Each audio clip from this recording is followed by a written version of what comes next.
السلام عليكم ورحمة الله تعالى وبركاته الأخوات. نتمنى إن شاء الله تكونوا بخير وعلى خير، تكونوا في أتم الصحة والعافية. اليوم إن شاء الله غادي نشارك معكم غريبة ديال الكوكو السميدة، كتجي رائعة بزاف بزاف، كتجي معلكة وناجحة. خليكم معايا باش نتعرفوا على المقادير وطريقة التحضير في نفس الوقت، وفرجة ممتعة. بالنسبه للمقادير غادي نحتاجو ما يعادل 4 ديال الكؤوس ديال الزيت نباتيه، 4 ديال الكؤوس بحال ما هكا، ما يكونش عامر حتى الفم. غادي نحتاجو 4 ديال الكؤوس ديال السكر سنيده. غادي نحتاجو ما يعادل 9 ديال البيضات، فانا بالنسبه للبيض عندي ديال 2 محاح، هذاك الشيء علاش درت 9. الا كان عندكم بيض اللي متوسط الحجم فغادي ديروا 12 بيضه.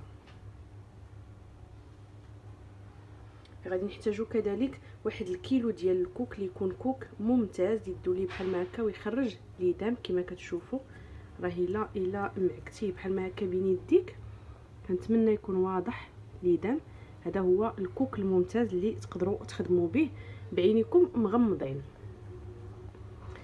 على اي غادي نحتاجو كذلك 3 ديال الساشيات ديال خميره الحلوى، 4 ديال الساشيات ديال سكر الفانيلا او السكر المنسم بالفانيلا. الا كان عندكم شي منسم ديال البرتقال فيمكن لكم ديروه، اولا ديال الحامض. نقدر ندير انا واحد شويه ديال منسم الحامض. عندي هنايا 2 معالق تقريبا حتى 3 ديال الكونفيتور. الا كان عندكم الجاري الخاص بالحلويات من الاحسن، فانا ما متوفرش عندي ودرت غير العادي ديال الماكله. حاولت نحيد هذوك الطريفات اللي كيكونوا معلكين فيه وضفتو. غادي نحتاجو كذلك ما يعادل كيلو ديال السميده الرقيقه. الكوك كنظن سبق لي وقلت لكم كيلو ديال الكوك وكيلو ديال السميده الرقيقه.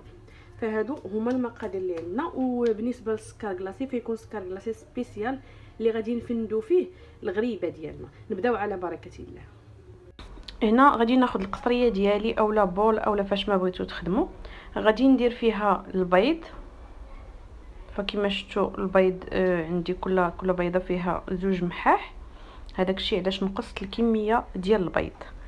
اذا كان عندكم مح واحد فغادي ديروا 12 بيضه، يعني في نصف الكميه غادي ديروا 6 ديال البيضات. فغادي نخلي لكم المقادير في صندوق الوصف ديال نصف الكميه ان شاء الله باذن الله، باش هكا اللي تبغي دير عجينه صغيره يمكن لها ديرها.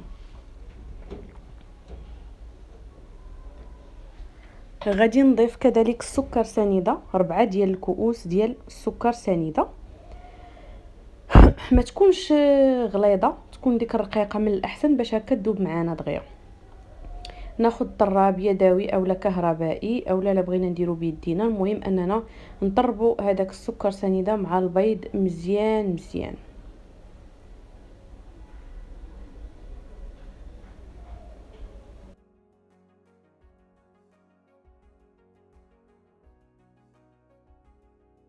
ومن بعد غادي نزيد الزيت، 4 ديال الكؤوس قل صباع تقريبا، يعني ما يكونوش عامرين كما شفتوا معايا الكاس الاول. فنفس العبار عفوا هو اللي مشيت به في الكؤوس كاملين. وهنا غادي نحاول انني نبقى نطرب حتى ما تبقاش تبان لي الزيت معزوله نهائيا. خاص الزيت تخلط ليا مزيان مع البيض والسكر سنيده وسكر الفانيلا اللي سبق لي درت من قبل. ثم من بعد غادي نغربل واحد 3 ديال الخمارات اللي قلت لكم، باش الا كان فيهم شي حبيبات هكا او لا فنحاولوا نتفاداوهم، ما يخسرولناش الخليط ديالنا والمربى. وغادي نخلط مره اخرى حتى تنسجم ليا العناصر وتفاعل ليا الخميره ديالي مع السوائل كاملها. فمن بعد ما غادي نخلط مزيان المكونات ديالي غادي نبدا نضيف الكوك بالتدريج. وانا كندخل دائما بالنسبه للغريبات، سواء هاد الغريبه ديال الكوك اولا الغريبه اللي كنعرفوا ديال اللوز اللي سبق لي حضرته معكم من قبل، غادي نخليها لكم حتى هي في صندوق الوصف. والغريبه المعلكه ديال الكاوكاو، اي غريبه كتبغي عليك، يعني كل ما دلكتيها كل ما كتنجح معاك وكتجي مشقه. فمن بعد ما دخلت هنايا الكوك غادي نضيف السميده الرقيقه كذلك، وغادي نعلكها مزيان مزيان، وانا كندخل وانا كنزيد حتى غادي نكمل هذاك الكيلو ديالي كامل. يعني بالنسبه للمقادير والمقاسات اللي عطيتكم اولا الغراماج اللي عطيتكم راه مضبوط، يعني ما غتزيدوا ما غتنقصوا باش هكا كتجي معكم مزيانه. غادي نحاول ندلكها واحد شويه وغادي نخليها على جنب تقريبا واحد 5 ديال الدقائق على ما نوجد السكر كلاصي نغربلو هكا باش ما يبقاوش فيه دوك الحبيبات وداكشي، وغادي نرجع لها. فمن بعد هنا ما دازت 5 ديال الدقائق كبيت الماء زهر هنا، غادي نبقى ندهن به يدي باش نكور باش ما تلصقش ليا، وفي نفس الوقت غادي يعطينا النسمه لهاد الغريبه ديالنا. وهنا السكر كلاصي. بالنسبه للعجين ديالنا راه ما تتكونش قاصحه، يعني راه كتبقى كتلصق، يعني الا ما دهنتوش يديكم راه غادي تلصق لكم في يديكم وغتعذبكم. كل مره غير خصكم تغسلوا يديكم تحت الماء، اللهم انكم ديروا ماء زهر بحال ما هكا وتبقاو تدوزوا فيه يديكم، منها كيعطيها نسمه ومنها كتشد السكر كلاصي، وفي نفس الوقت كتخلي لكم حتى نتوما يديكم نقيه.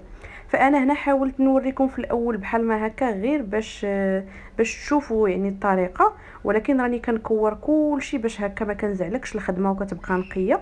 كنكور كلشي وكنحطو، عاد كنبدا نفند في السكر كلاصي ونحط في اللاطات ونطيب. بالنسبه للحبه فتقريبا درت فيها 22 حتى 23 غرام الحبه الواحده. هذا هو القياس اللي درت في كل حبه.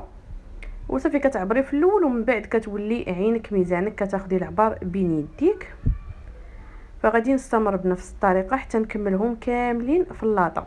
بالنسبه للفرن فانا في هذه المرحله هذه راه الفرن شاعل وسخون مزيان، يعني دائما الغريبات كيبغيو الفران يكون سخون. غير هو هاد الغريبه هذه ماشي مشكل انك تشعلي حتى لتحت، غير هي يكون الفوق غالب على لتحت بحال يكون غير شميعه، الفوق يكون شي شويه مجهد باش يعاونها انها تشقق وتطيب لك من التحت في نفس الوقت. يعني باش هكا ملي تكون كطيب لكم ماشي خصكم عاوتاني تطفيو لتحت وتشعلوا الفوق وتعاودوا تطفيو لتحت، يعني كتبقاو شاعلين ديما لتحت، هي كطيب من الفوق وكتشقق وفي نفس الوقت كتشمع من التحت، حيت الا جهدتوا عليها من التحت راه غادي تحرق لكم حيت فيها السكر كلاصي. نحاولوا ما امكن نديروا نار مهيله من التحت ونار شويه مجهده من الفوق، ونبعدوها اكيد على العافيه، تكون الوسط ما تكونش لا الفوق لا لتحت، باش هكا ضربها العافيه من جهتين بجوج وطيب. فغادي نستمر هنايا. من بعد ما غادي نسالي هاد الكرات ديالي كاملين، فغادي نوريكم واحد الطريقه يعني بسيطه هكا باش الغريبه ديالكم ما كتبقى لكمش مقمقمه من الفوق، باش كتجيكم مفقعه وزوينه. كنديروا واحد الضغطه هكا بسيطه بالاصبع ديالنا كما غادي تشوفوا معايا، غير تنقيسوها من الفوق باش ما كتبقاش دايره داك الراس مبوقه، وكندخلوها للفران.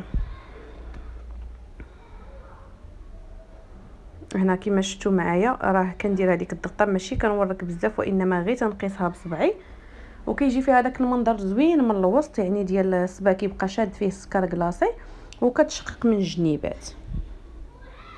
غادي ندخلها للفران كما شفتوا راني دايره الوسط وشاعله هنايا الفوق والتحت، راه خفيفه، راه ما تتبانش كاع، يعني ناقصه العافيه. وغادي نخليها حتى تبان لي بدات كتشقق. وهنا كما شفتوا معايا راه بدات كتشد اللون اولا كتشقق ليا وكتفرقع، وفي نفس الوقت كتذهب واحد شويه. غادي نخليها حتى تحمر شويه وتشد اللون، غير ندفعها بصبعي تبان لي بدات كتحرك، صافي نحيدها. يعني هي راه ماشي خصها تحمر بزاف اولا، بالعكس كيخصها نار اللي تكون مهيله، لان الكوك وسميده فخفيفه غير باش داك البيض ديالنا كيتشمع علينا. وهذا هو الشكل النهائي ديال الغريبه ديالنا بالسميده والكوك. كنتمنى ان شاء الله تعجبكم وتجربوها وتنجح معكم ان شاء الله باذن الله. خليوا لي تعليق الا جربتوها ونجحت معكم. خليتكم على خير، دمتم في رعايه الله وحفظه.